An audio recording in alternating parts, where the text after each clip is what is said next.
Yes! Hello! Hello mga kamudangers dyan! Good morning, good afternoon, and good evening. Andito na naman si Mudang, gatalak-talak na naman. Habang may ginagawa ka dyan, baka naman pwede na tumambay ka muna din eh. Ay nako, panibagong araw, pero ang boses ni Mudang, oh my gosh, napakaganda. Wasak na wasak.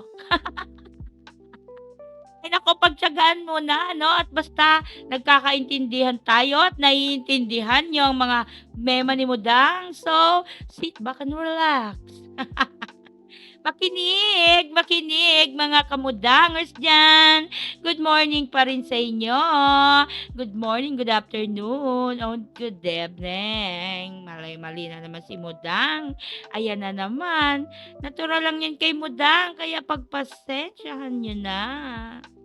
Ang importante, yung mga mema ni Mudang. Kaya kayong mga nandyan sa mga kasulok-sulukan ng inyong bahay at kasulok-sulukan ng inyong mga work o place. Ay nako, tama na nga Mudang. At ito na nga no mga kamudangers.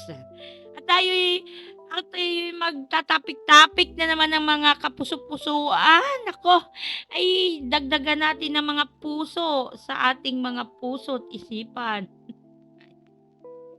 Oh my gosh. At ito na mga kamudang, makinig ah. At open naman ito, paulit-ulit kong sinasabi na ikaw, oo ikaw na nakikinig, please lang patapusin mo muna si Mudang. Makinig ka naman, pakinggan mo naman ako. Awa ka na sa akin. Tsaka pwede, pa-subscribes naman. Grabe, 1 subscriber pa lang ako sa ngayon na nagsasalita ako dito. Kung nakikinig ka, makinig ka naman please, sabay subscribe naman diyan. Para parang may makausap rin ako, parang may nakakausap na rin ako 'no.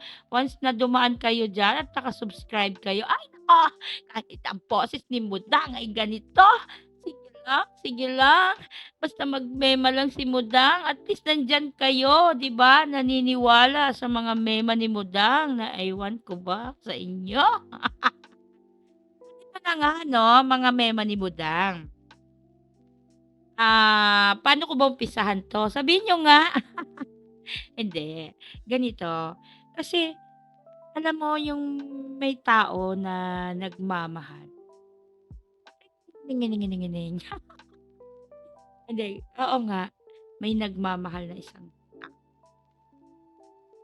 Mahal mahal naman niya, eh, pero bakit gano'n?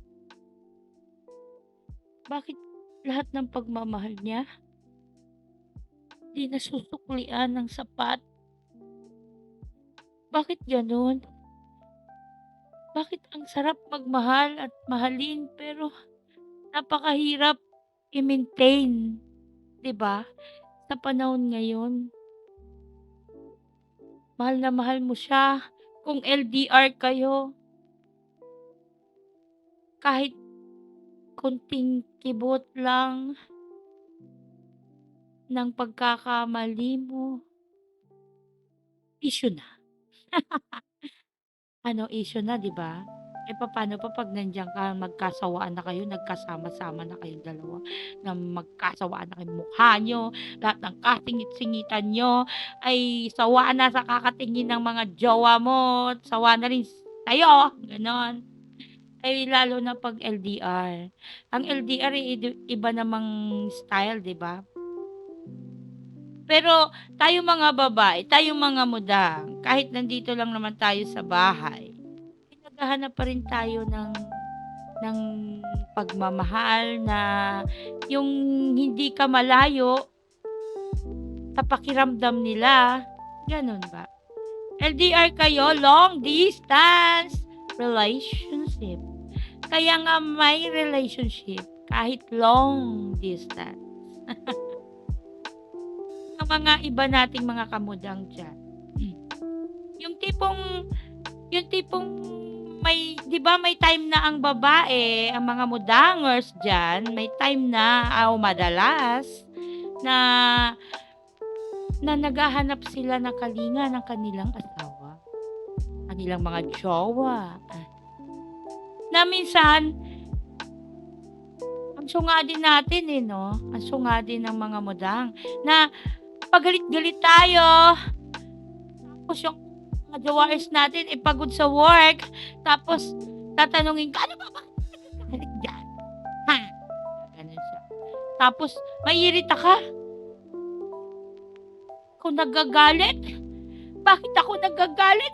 Hindi mo ba naiisip yung nararamdaman ko?" Tapos hahanap na 'yan ng mga kung anis-anis na, mga anek-anek na mga dahilan na pag-aawayan.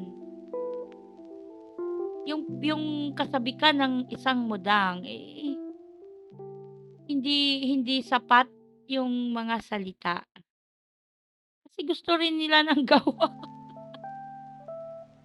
As in yung gawa, hindi naman yung as in gawa na alam mo sa mga mag-jowa, yung mga ano, yung mga mag-asawa din diyan lalo na't na mag-asawa, na okey lang yung mga video call na alam niyo na sa mag-asawa lang, oh, yung mga gano'n. Eh, nararapat lang yun sa paminsan-minsan na maibsan man lang yung pagka pagka-miss niyo sa isa't isa na mag-asawa. Eh, papaano na 'pag walang init? Papaano na 'pag hindi ka na pinapansin, 'pag hindi na kasi alam niyo na. Pero hindi naman gano'n lahat ng mga jowa niyo, 'wag niyong pag-iisipan ng masama. Hindi naman yan namumulot ng pera sa kanilang trabaho, sila'y mas mabigat ang kanilang trabaho kung hindi man sila nai-stress sa paligid ng buong bahay sa pagiging all around mo, ay yung asawa mong nasa malayo, nagtatrabaho sila, mabigat ang trabaho nila kaya kailangan din nating unawain. Kasi kaya ako nasasabi sa'yo 'to, sa inyo, kasi nakausap ko na naman yung alam niyo na kung ikaw, subscriber ko at tagapakinig. May isa akong kamudangers dito na lagi siyang nag-e-express ng kanyang nararamdaman, yung kanyang sa buhay. Yun lang, kaya ako nakaisip na kausapin kayo gano'n, na mailabas ko, masabi ko sa inyo at imarites ko sa inyo. Hello, hello sa'yo. Alam mo kung sino ka, kaya shout out. Panibagong content, sige punta ka lang dito, para may mahanap si Mudang at siyempre para may maisip pang ating mga subscriber diyan at mga listener na ano ba ang dapat gawin niya. Kasi talagang ano ba yung hindi na ma-gets ng mga asawa yung mga pangangailangan ng kanyang asawa, gano'n.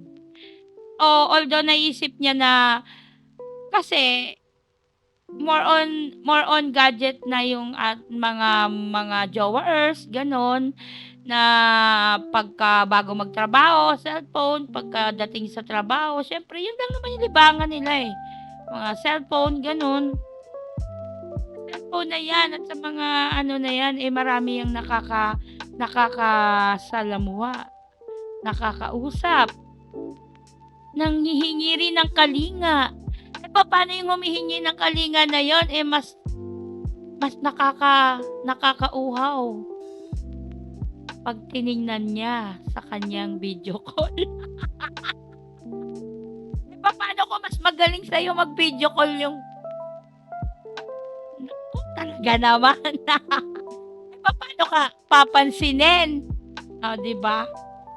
Ayan na, tumatakbo na yung utak na naman ni Budang. Papaano ka naman nga naman papansinin? Kung hanas ka ng hanas sa buhay mo, bakit hindi ako pinapansin ng aking jowa? Bakit hindi? Bakit padabog-dabog ako dito?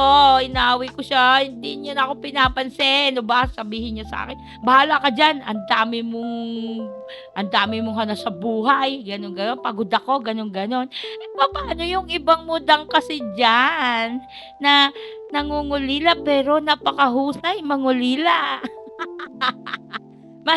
Magaling mangdagit. Ano, wala. Talagang kahit maganda ka, mas maganda ang mga malalandotay. Yung magaling mag-video call, yung magaling mag-parpar, alam niyo na yon. Diyos me. Eh, kung ikaw ang asawa, siyempre minsan minsan gusto mo, minsan minsan o madalas na ayaw mo. Kasi siyempre ikaw legal asawa ka tapos kahit konting respeto man lang sa sarili mo, 'di ba, parang nakakailang na rin yung gano'n, na alam niyo na yon. Tapos, eh, siyempre itong isang mudang na 'to na na sabik na, sobrang nangungulangot ba? Na sobrang nangungulila rin dahil, hindi rin siya, napupunan ng kanyang jowers na kung sino man. Ayan na, andiyan na tayo, nagsanib na kung sino ang mas magaling, sino ang mas masarap, sino ang mas my God. Kaya kayo ba? Kayo mga listeners, magaling ka ba? Anong aspeto ng buhay? Ay naku, ewan. Ay bahala ka, mag-comments ka kung anong gusto mong sabihin diyan sa problema ng kapitbahay ko. Naku, ay naku, thank you, sa pagtambay. Thank you for listening. I love you. God bless you all. Ang Mema ni Mudang, I love you.